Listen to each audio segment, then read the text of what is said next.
Hey friends, it's Melissa, the Blue Wagon Stitcher. It's good to see you. It's been a little while, 3-ish weeks, maybe more than that, since I saw you last. It's been crazy the last few weeks. Last time I saw you, I had just visited Shepherd's Bush and was on my way to head to Phoenix, where I was able to visit the attic. So I will share my experience about visiting the attic with you. So I was in Phoenix, and then I got home and it was my children's spring break, and so we went to St. George, Utah for about 5-ish days, I think, and loved the family time down there, and also got to stop by and at least take a selfie in front of the Primrose Cottage shop, which is not yet opened. But I got to stand in front of the sign in the shop at least and get my pictures. So those will be somewhere in the video. I'm not sure where I will put them yet, beginning, end, somewhere, but you will see them. I've also posted them on my Instagram page. So lots of adventures, lots of fun with family, and quite a bit of time stitching, which was lovely. I spent my evenings during the spring break time just relaxing and stitching a little bit after our adventures during the day. So it's been a little wild and crazy, but a lot of fun too. So I have some finishes to share with you. I got to do a lot of stitching as well in Phoenix in the evenings after my conference days, and some whips and a little bit of haul and fun things to share today. So I hope you'll stick with me and enjoy our time together. Let's start with my finishes. One of my finishes I'm not going to share with you in this video, but I will add a little bonus video after this that will come up after this weekend. I'm filming this on Tuesday. I think it's the 22nd. I don't know. But April. And I'm headed to Stitch West this weekend. So my third finish is my smalls exchange item. So I won't share that here to spoil the surprise, but I will take a video of it and share that along with, I thought it would be fun to show when I'm packing. This is my very first stitching retreat. So I'm super excited about it, but I'm also a little nervous. There seems to be a lot of customs and things about stitching retreats that I don't know about yet. So I'm excited to experience that and get my feet wet in that realm. So I'll share what I'm planning to pack as a first-time stitchy retreat person, and then also share with you my smalls and things. So let's start with the finishes. I did a lot of bag stitching while I was in Phoenix. I had shared with you that I went to Shepherd's Bush, and several of the things that I picked up from Shepherd's Bush were their bag patterns. And so here is the buzz pattern that is all stitched up on this great sized bag. So buzz, and I just fell in love with these bags. They are fast stitches. You're just stitching with the one strand of pearl cotton, and Shepherd's Bush makes it so easy. I was able to just get the kit fully done, all of the threads picked out for me, came with a pattern and the bag. Actually, I don't think it came with the bag. I think I picked out the bag, but they have it all there for you. And then they include these darling buttons. So cute. So we've got this little beehive here, a little bee button up here, and I think, oh yeah, and the flower. So there is Buzz. And then this is their newest one, Garden. This is the bigger bag. And again, buttons. The flower pot's a button, this flower's a button, this leaf, bee up here, and this cute little bird. Again, such a quick, lovely stitch. And then I also, on this one, picked up the charms for this bag. It's got a little, I probably can't see it very well, a little shovel, a little watering can, and a little flower. So I got the full deal on this one. So there is Garden. Again, I think that is Shepherd's Bush newest bag pattern, is that one there. And then I finished the third one. I'm not going to show you. So let's talk about my works in progress. So the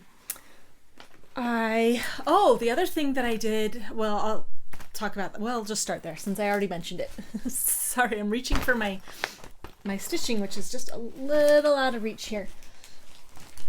So I am a member, sorry, I'm talking too while I'm reaching, a member of two stitching guilds. One is the Sampler Guild of the Rockies. They're based in Colorado. And then the Tudor Rose Sampler Guild, which is based out of Texas. And I just seen other YouTubers share about those guilds and was just got excited about what they were sharing as being part of those guilds and the stitchy sisterhood they were experiencing as part of that. So I decided to join. And I've been really mostly a lurker. I'm distanced from them, so I join on Zoom, which has been good, but just getting to know, again, the lay of the land, how the club works, those kinds of things.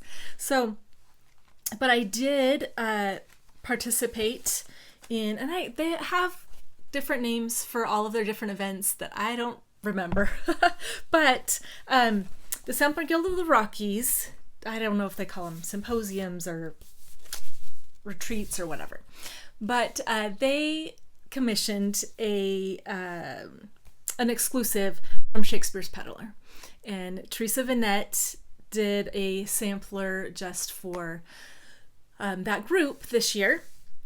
And that was, I think, the second weekend in April, yes, that Teresa Vanette came and did that. And so again, I participated via Zoom in that, but she did Anne Hallam 1816, their Sunday best.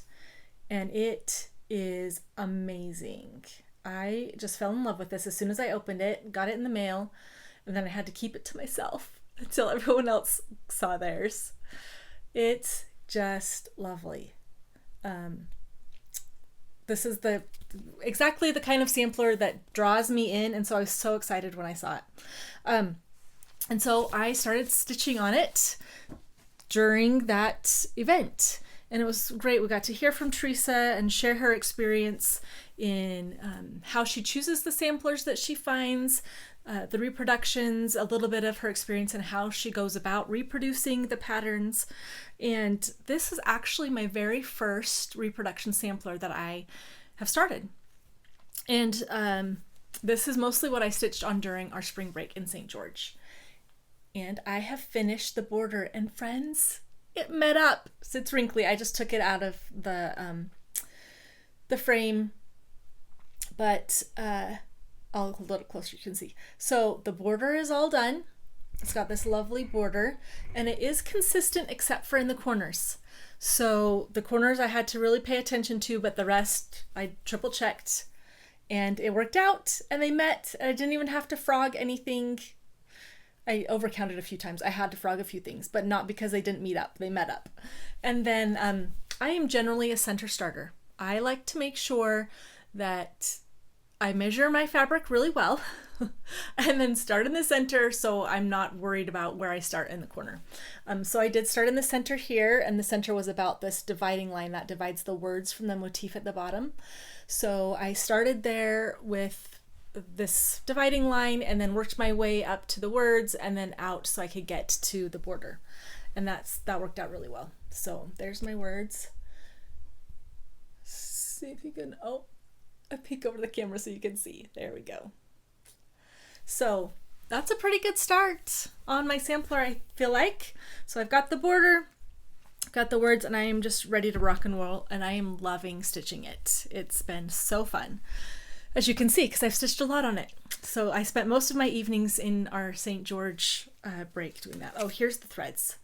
There's a mix here, Gentle Art, Weeks Dye Works, and Classic Colorworks, and they're lovely, very neutral toned, but I feel like it's a vivid neutral. So that is my work in progress number 1.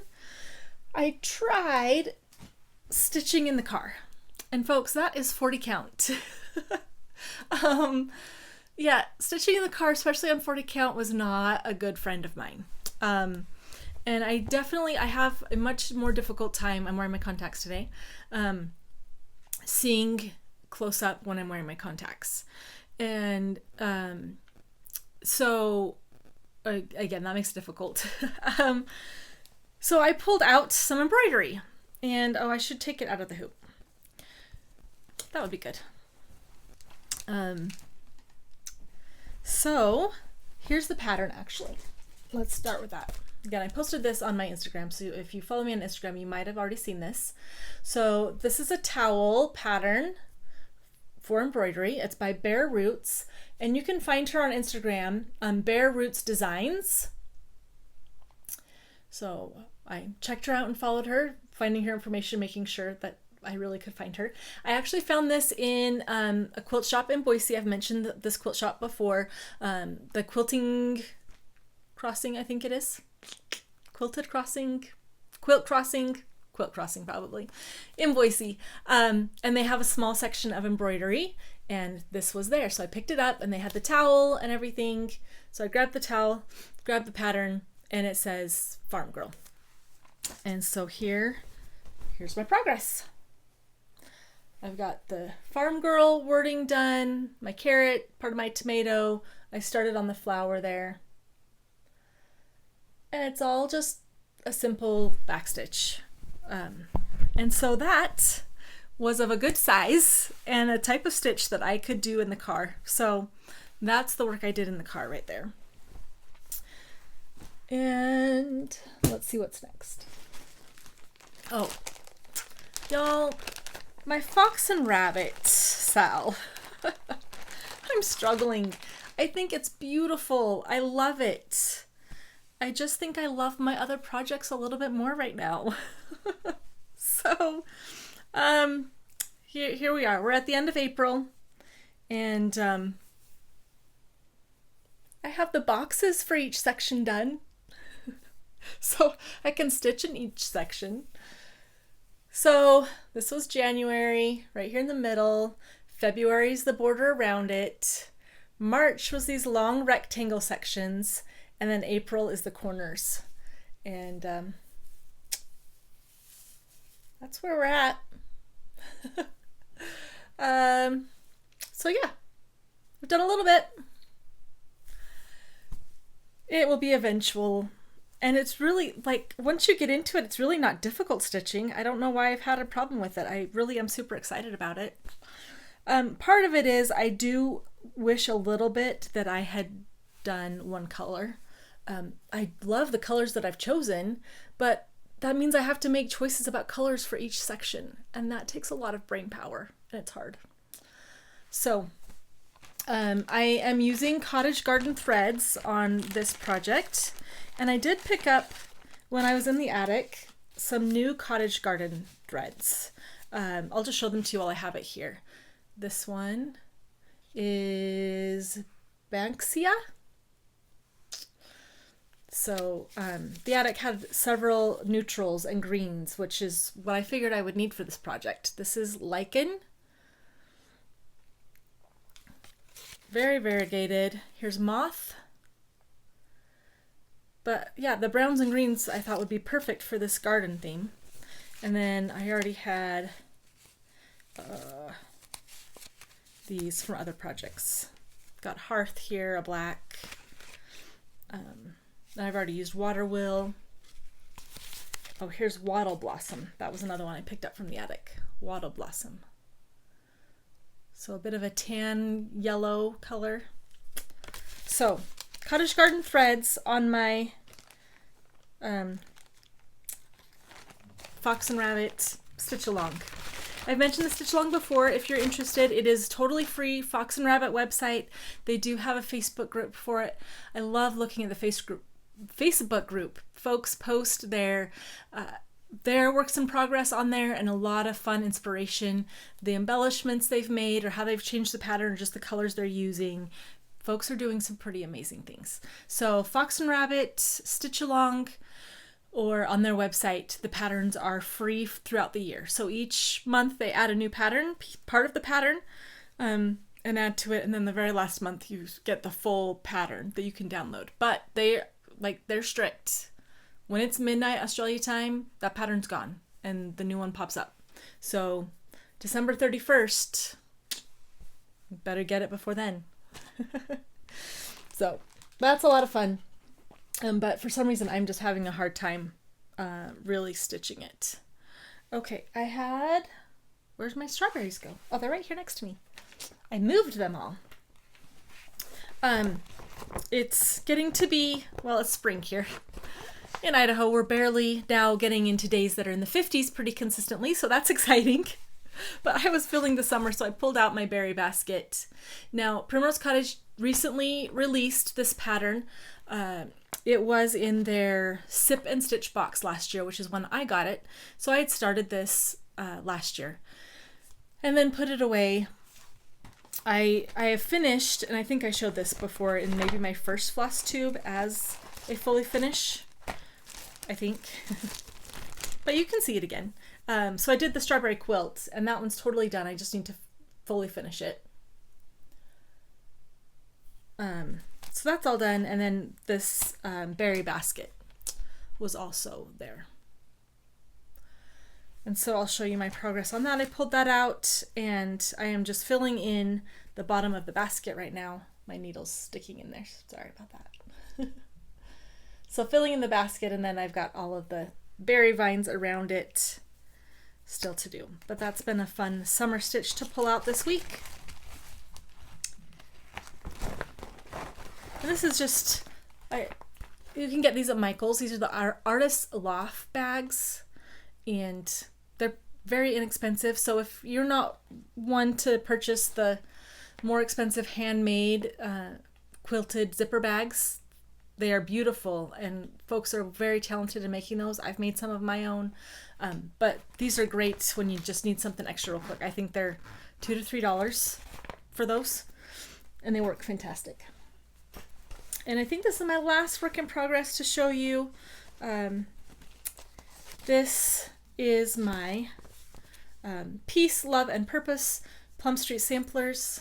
We've seen this a few times, as I've shared in my last couple of videos. This is another one that I really enjoyed stitching, and I pull out a lot.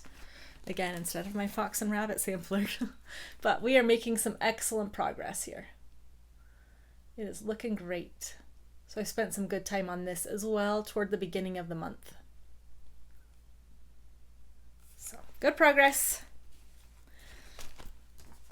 Okay. I think that is all of my whips. Okay, let's take a look at, let me tell you a little bit about my experience in the attic, and I'll share with you the few things that I got at the attic.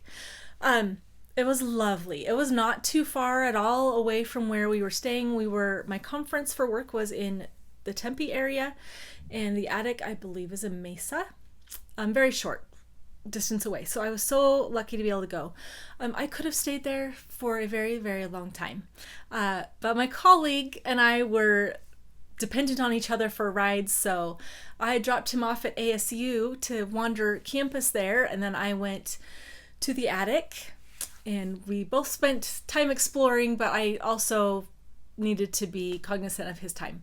So I probably spent about an hour and a half at the attic, I would say. Maybe two, but it's probably an hour and a half. And just lovely. So great to look at all of the pieces on the walls, all of the samplers, and really special to see Jean's start of Jessie Challoner. So I went to the attic with the goal to get my first sampler. Now I just shared with you that my first start of a sampler was this Anne Hallam by Shakespeare's Peddler, and but I had not purchased a reproduction sampler myself. Been very interested in them and wanted to. Nothing had just really caught my eye, so I thought, here's my chance to see them in person, to go to the attic and be able to explore them and see them, because I knew that the pictures I was seeing just online and in the patterns just wasn't doing it for me. So I went, and I actually went not wanting to get Jessie Challoner. Thought, everyone's doing it. It's the thing to do right now. I just don't want to be like everyone. I have a little bit of a rebellious streak in me that if someone tells me to do something, or if lots of people are doing it, then I want to do the opposite thing or to not do what I've been asked to do. So that was coming into play with Jessie Challenor. I knew a lot of people were stitching it. So I went in and I talked to the lovely ladies at the Attic, and I said, well, here's what I love nature. I am a beekeeper. I'm a gardener. Those type of motifs really speak to me. What can you share?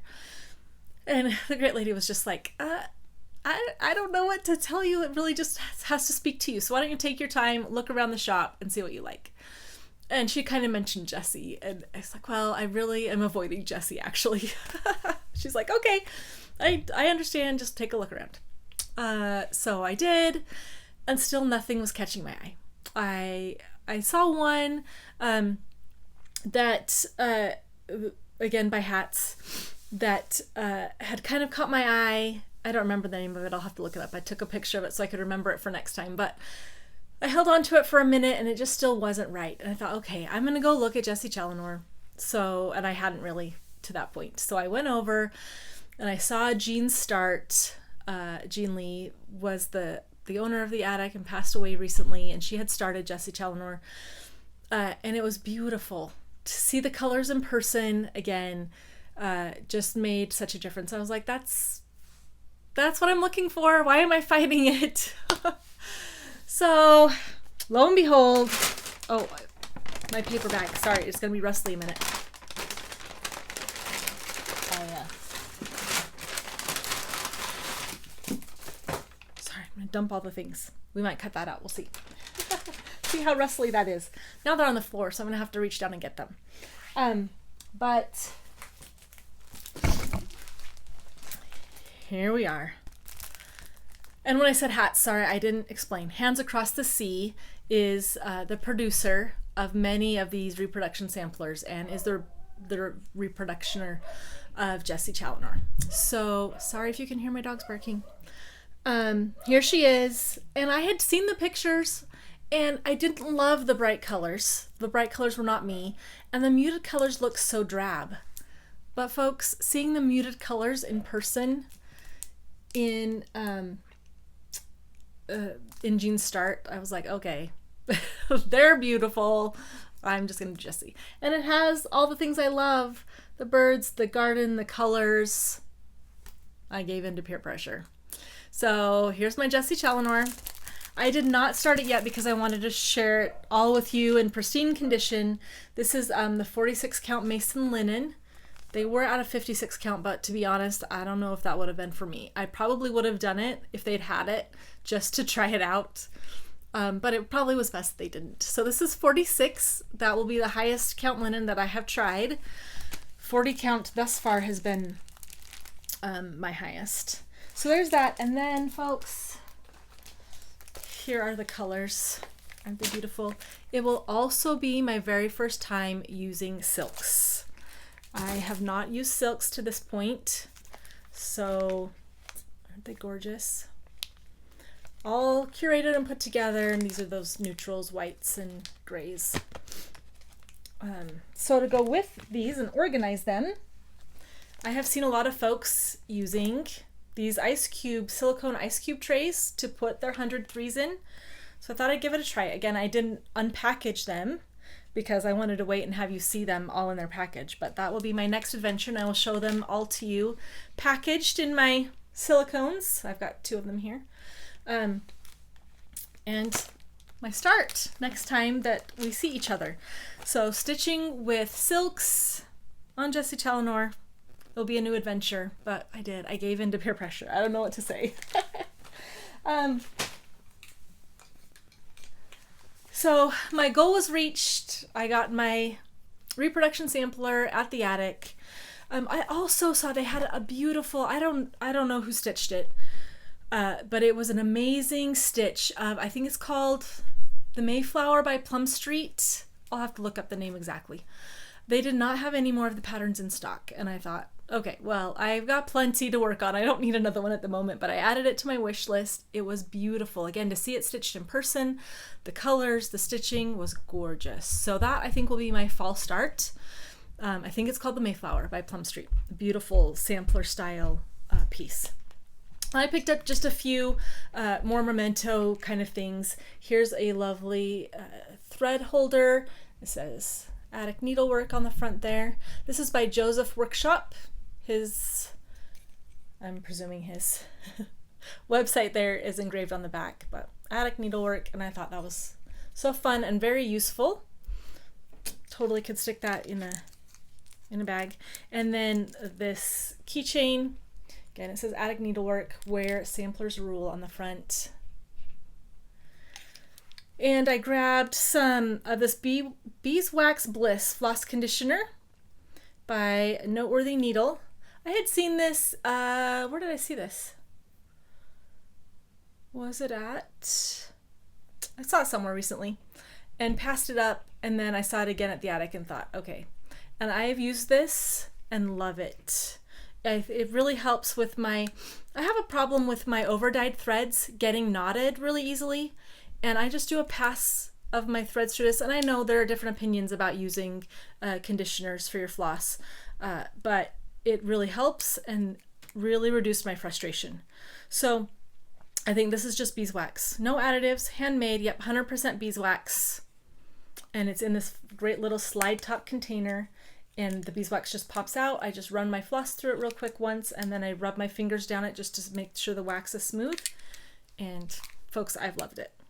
And then I also picked up this lotion bar by Stacy Nash Designs. I think this came out at Market. Don't hold me to that. But folks, this is so cool. Again, natural, it's coconut oil, shea butter, beeswax, and then it's got some essential oils, vitamin E, okay? And it's like a soap bar, but it's lotion. It's got a screw top, and it's in, I've already opened it, but it's just in this parchment paper, and it smells so divine. So good. The lavender. It is literally a bar. You just rub it in your hands real quick.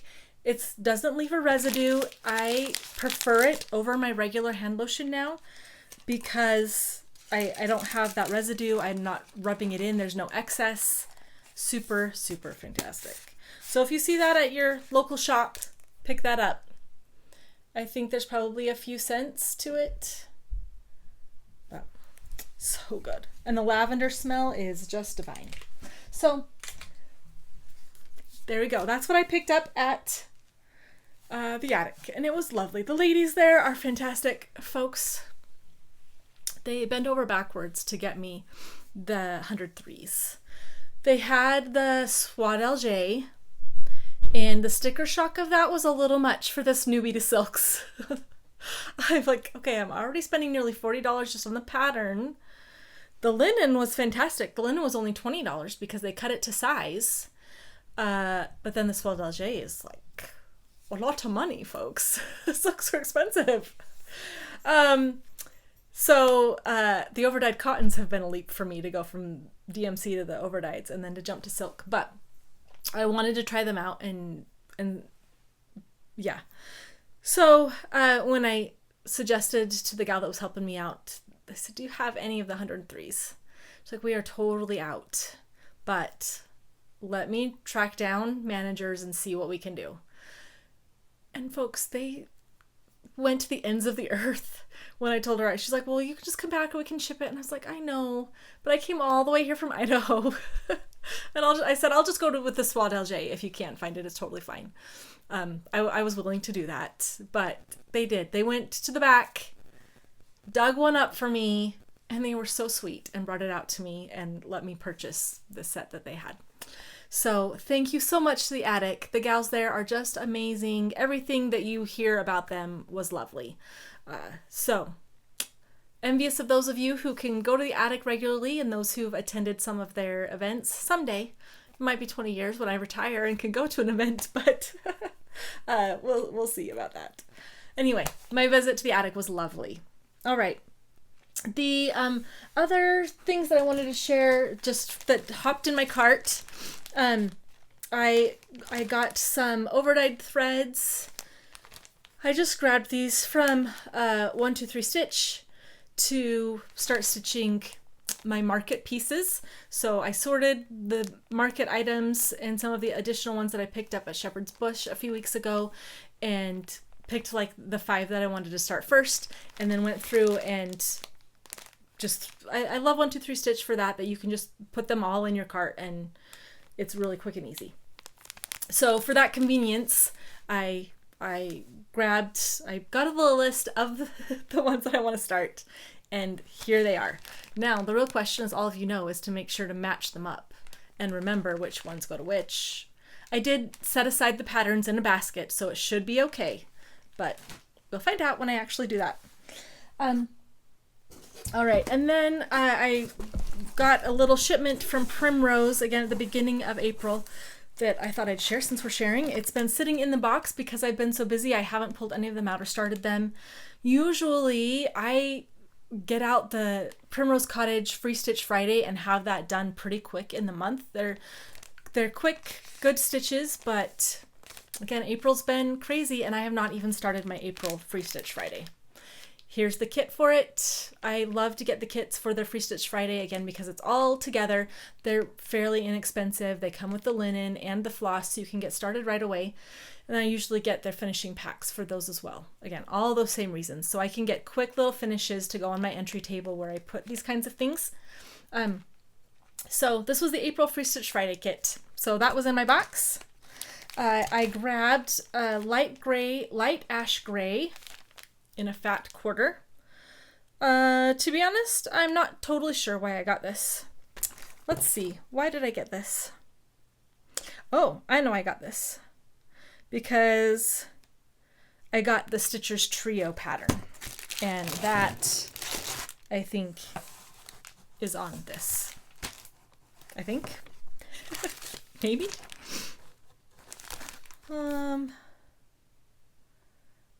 Yeah. So somewhere in here, oh yeah, it's under I was like, I don't see anything else. It is in there. So I grabbed the Stitchers Trio cross stitch that they came out with at the end of March, beginning of April. And so that's what that is for. And then I got the finishing kit for that trio pattern as well. Again, Primrose does a great job. I think that is their claim to fame, is their kits. That they put the finishing kits and starting kits all together and make it super easy for you to be successful in your stitching and finishing. So I grabbed their bag, Stitcher's Gonna Stitch bag kit. So there's the bag for that. And I'm pretty sure, yeah, all of the stuff is in there. I'm not going to open it for the paper crinkling, but I think it came with the threads and everything to stitch that. So to be able to stitch that bag, as I said, I'm on kind of a bag stitching kick right now. I got the pattern. So there's the Stitchers Trio, and this is what stitches the bag right here. The Stitcher's Gonna Stitch, and then it has this biscornu and then the house. So I grabbed that. Oh, and look. This must have been the little freebie that comes with the kit for the month of April for the freebie pattern. Fun sticker kit. This is the house that is part of that pattern for the April free pattern. And again, if you haven't heard by now, if you want to get the freebies from Primrose Cottage, you need to be a member of their newsletter. So you just go to their website and sign up for their newsletter, and on the first Thursday, pretty sure it's the first Thursday of each month, is their free stitching pattern. And then on the second Friday of each month, they have a free quilting pattern. So if you're like me, you're a multi-crafter, and both of those are fantastic for you. Okay, there we go. There's my finishes, my whips, my cart hoppers. I think we're doing good, friends. All right.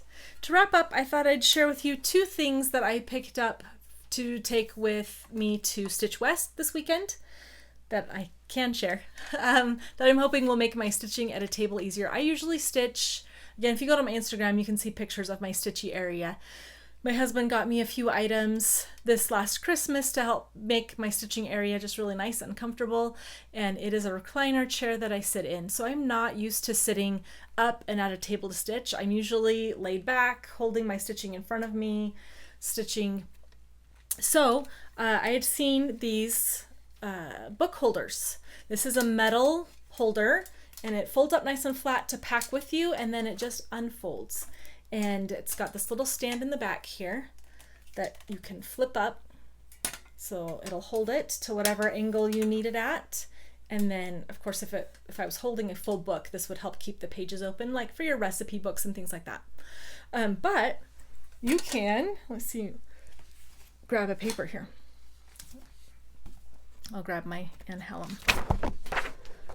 Okay, so here we go.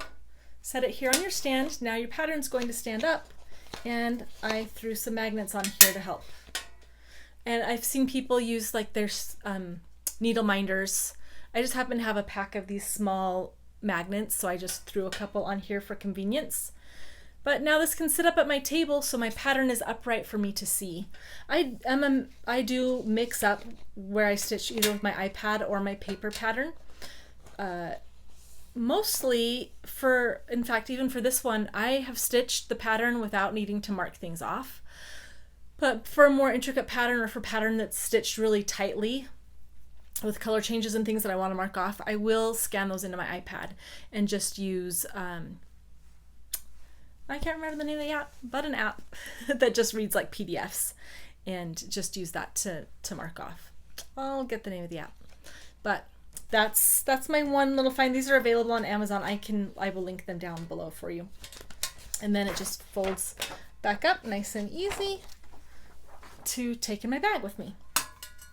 And it is yellow. All of my things are yellow, bee themed, to go with my stitchy bee box that I have shared with you. It's not as bright of a yellow as I hoped it would be. It's kind of a dull, almost a green toned yellow. It's not showing up great on the video, but I'm excited to try that out. And then this is a dish rack, folks, or not a rack, a mat.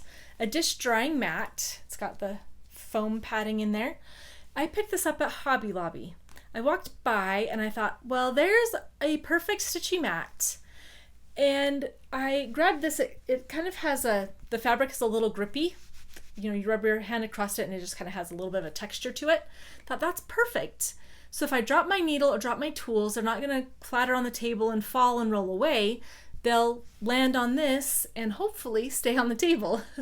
But then I can lay all my things out in my spot. So I've seen folks bring, you know, some kind of a stitchy mat. Thought that's perfect. So I can fold it, roll it up, but it will fit really nicely in my tote bag, and I can have that for my retreat. Here's the tote bag that I'm planning to take. It's, you know, just an inexpensive nylon tote bag. It's pretty good sized. I actually gave it a trial run on my trip to St. George. It's got a little pocket on the inside, but that's the only inside organization that it has. Nice and wide. It fits all of my stitchy bags, project bags really nicely in there. So that's what we will pack up for my retreat coming up. So friends, that's everything. That's plenty probably for this time. It's been a while since I've seen you, so sorry if that was a lot, but hopefully you enjoyed seeing the things I've been working on and finishing. And I've had a lot of events and experiences this spring. I am taking a sort of a semi-sabbatical from my work. I am a university instructor, so we run a 3-track system. And so in the spring, from April to July, I am more flexible. I am still doing a lot of work and still have things I'm committed to do, but I get to be a little bit more flexible with my time. So that has allowed me to do a few of these things that I wouldn't otherwise have been able to do. So I'm excited about that. So I will see you after Stitch West this weekend, and I'm looking forward to having a lot of fun. If you'll be at Stitch West, come say hey. Love to see you and say hello to you and make some connections. We're meeting together. We've planned those stitchers coming from Idaho to meet together, so I'm excited to meet some other stitchers specifically from Idaho, but just love meeting all of the kind and great people in the stitching community. It's just been so fun to meet up with like-minded folks with similar goals and values and things. So love the stitching community.